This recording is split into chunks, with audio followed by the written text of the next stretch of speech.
Hello everyone, what is up? Hopefully you guys are having an amazing day. Today we're going to be talking about what's happening with XRP in the XRP community. Now in CoinMarketCap, XRP is at 24 cents. But if we take a look at GoingGecko's tweet, if we follow this March 2017 fractal, which is starting to look likely, XRP could be $12 in September. What do we see here, guys? Anything is possible. If we are following this 2017 fractal, we should see some slingshots incoming. But now, guys, before we jump into news, like I said, I'm not a financial advisor, nor is financial advice, it's just for entertainment value only. XRP Crow, has tweeted out. No, I think interoperability is critically important. It's one of the reasons why the Digital Dollar Project and its team and its advisory group have spent a fair amount of time talking with our colleagues in the UK, at the BIS in Switzerland, and our friends at the Riksbank, with others that are working on developing central bank digital currency. It's one of the reasons why it's so important that the United States gets started now. It's because these other efforts are underway and they're making good progress. If the United States suddenly wakes up 3 years, 5 years from now and says, oh, we now need to get in the game, a lot of the protocols are going to be developed.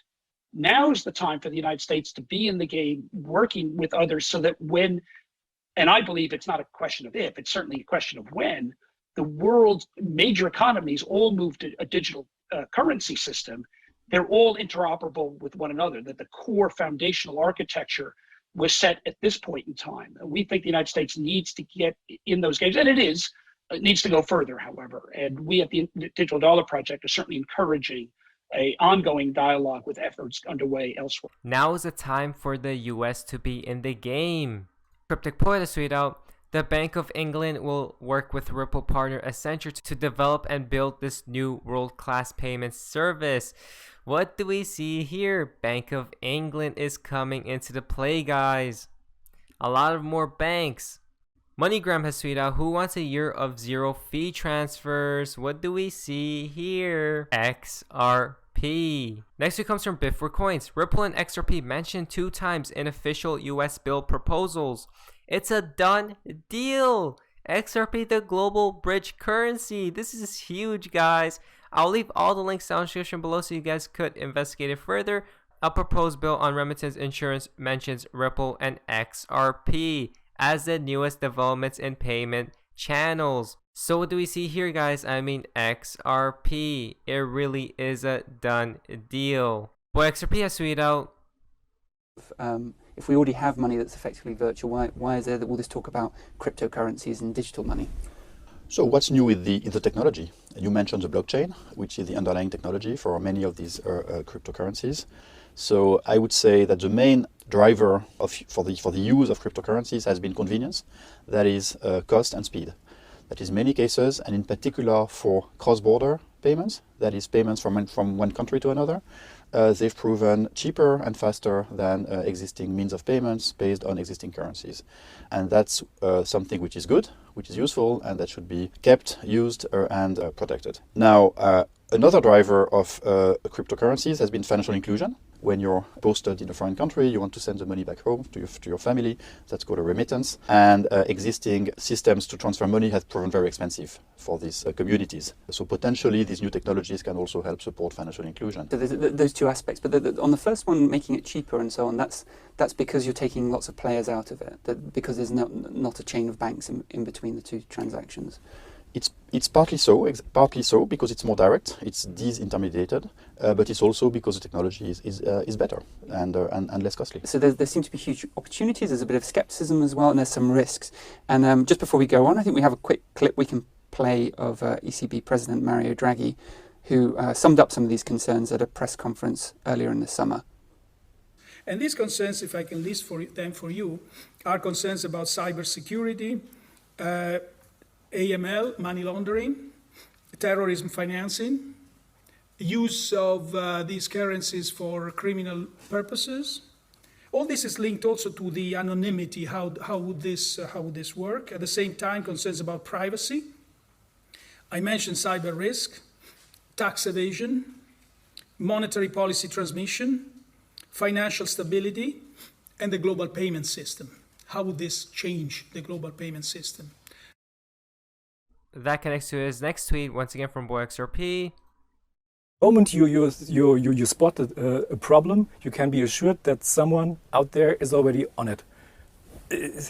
You mentioned it, and this is an interesting thing with the energy consumption. I said we have this innovation lab at the ECB, and we recently got a call. Someone external, I think it was a journalist, wanted to know, okay, how high is the energy consumption in our innovation lab? Because they're concerned about the use of blockchain and so on. But yes, the Bitcoin blockchain is really energy consuming because it uses a specific mechanism of finding consensus within the network on the information that is there put on the blockchain. So this makes it energy consuming. But we see that there are other ways of finding consensus, and there's a plethora of possibilities, and they are far less energy consuming. But people are mainly looking still, surprisingly, I must say, at the Bitcoin blockchain. So it is slow. It's not really scalable. But yet, yes, maybe this applies to the first generation Bitcoin blockchain. But if you look at other blockchain or distributed ledger protocols, as we prefer to call them out there, you see that they are scalable. And they are efficient, and they are far less energy consuming compared to the Bitcoin blockchain. So these problems are in the process of being fixed. Okay. So it's a crucial. These problems are already fixed with Ripple XRP solutions, but whatever, onward. Now guys, we're to the fun part of XRP in the XRP community. Now this is quite interesting. Follow just to tweet out, guys, in the event of a market crash, everything is at a standstill. No banks, no ATMs, no exchanges. It's a collapse. Perfect for XRP takeoff August 13th. It's the Noah's Ark of digital assets. While it's crashed, XRP will take off. Those who did not get in at this point will drown in missed opportunities. So a lot to take from this tweet right here, guys. No banks, no ATMs, no exchanges. Perfect for XRP to take off August 13th. Digital asset investors tweet out, at what XRP price point will Ripple be worth $1 trillion? XRP price equals $17 USD, just so you're mentally and emotionally prepared for it. The price won't stop at $17. It will keep going past this artificial construct that makes people uncomfortable. What do we see here that will make people uncomfortable for the price of XRP? Cryptomaniac has tweeted out green. So we can see this as well. Is it the green light, guys? It comes from Dirofula. XRP doesn't need bank money for $50. What XRP needs is Bitcoin money. It's a kill switch for Bitcoin and a life switch for XRP. No bank money, but whale money. Watch and learn how it's done when it's done. So it will be a kill switch for Bitcoin, but a life switch for XRP. Time will tell. Mr. G has tweeted out, imagine in 18 months from now, you could get 3 XRP for $10,000 during a bear market dip. Don't say it's not possible. Is it possible or not? XRP Shiz has tweeted out, I cannot make you see what we see. You have to see for yourself. There will be many explanations for the coming parabolic move upward. I'll be right here when it happens. Stop being emotional. XRP will melt faces.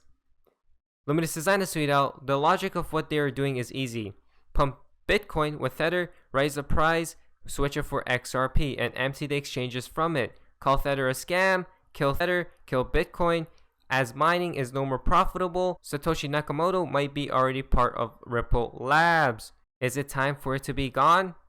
Crypto Bull tweeted out, Bitcoin fees has spiked by 500% this week. Time to transfer Bitcoin up to 24 hours. Meanwhile, in under 3 seconds for less than a penny. XRP is ready to be the world's bridge and reserve currency. Bitcoin is not. And there we go, guys. Once again, you guys can see Bitcoin. Reborn has tweeted out, pretty accurate. So this is just a fun tweet, me trying to explain to my friends and family how it is possible that XRP will be $2,000 by the end of 2020. Next tweet comes from Peter Pumpkin. XRP is the best digital asset for payments. We have seen this before, guys. You guys can check this out once again. Once again from Reborn, wait for Value 2020. Interesting. You guys can see XRP.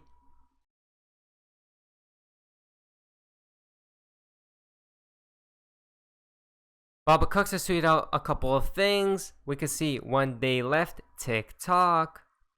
And then the final tweet once again comes from Baba Cooks for today's video, phase 2, regulations. And there we go, guys. Who knows what's going to happen at the end of the day, though. But anyways, guys, hopefully you guys did enjoy today's video. If you guys did, please leave a like, subscribe if you guys haven't already. Feel free to be a member of the channel. I'll see you guys in the next video. Hopefully you guys are having an amazing day. And you guys, see ya. This is the beginning of the greatest economic cycle this country has had since World War II. And I knew the things that Donald would do. And he hasn't even got started. But this is the eye of the motherfucking storm, the perfect storm. It ain't never going to get any better. Never. This is perfect for the QLA model. If I could have written a prescription or a formula, I couldn't have written it any better. Low interest rates, money's free, you stupid. Massive chaos. And Donald's going to rip the mother economy apart. And he's going to for practice in a good way. This is it. It ain't never going to get anything better. This is like a multiple orgasm the rest of your life, you fucking slags that are in the audience. This is it. Sometimes I don't want to hear what Dan has to tell me. But as I wrote in one of my blogs, the old man, he's always right. Because he's telling you what you don't want to hear about yourself, but what you know is true. And that is, you're not stepping yourself up. You're not stepping your game up. And you get caught up in fear. As Dan says, false expectations appear in reality.